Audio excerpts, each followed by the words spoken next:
טוב, הסרטון הזה זה סרטון על הזדמנות לבעצם מודל של רזידנציאל זונינג, הגדלת זכויות בנייה. אז אתם רואים פה בית שכרגע כל כולו נמצא בשיפוץ פנימי, שינוי, כולל הבייסמנט. הבית הזה נקנה על אייקר הוא יושב, נקנה עם עוד 4 אייקר מאחורה, שתכף אנחנו נביט בהם. מבלי להיכנס פה יותר מדי למספרים, הבית שנקנה עם כל השטח שמאחורה, אחרי השיפוץ והמחירה שלו, ישאיר בעצם את הקרקע הזאת ללא עלות.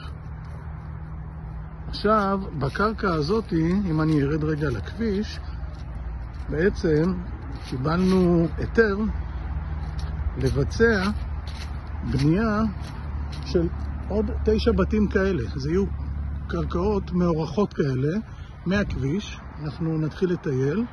אז כל סרט כזה, סרטון ורוד, זה בעצם שטח של קרקע. הכניסה לבתים, לכל בית כזה תהיה מהכביש. וכל בית יישב בערך על חצי דונם.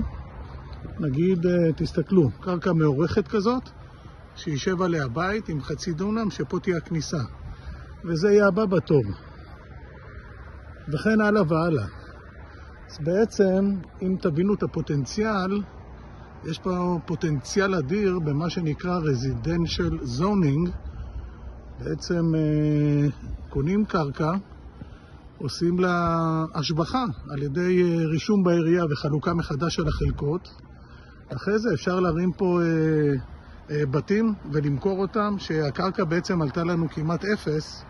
יש פה פער אדיר ביכולת להרוויח כסף על הדבר הזה.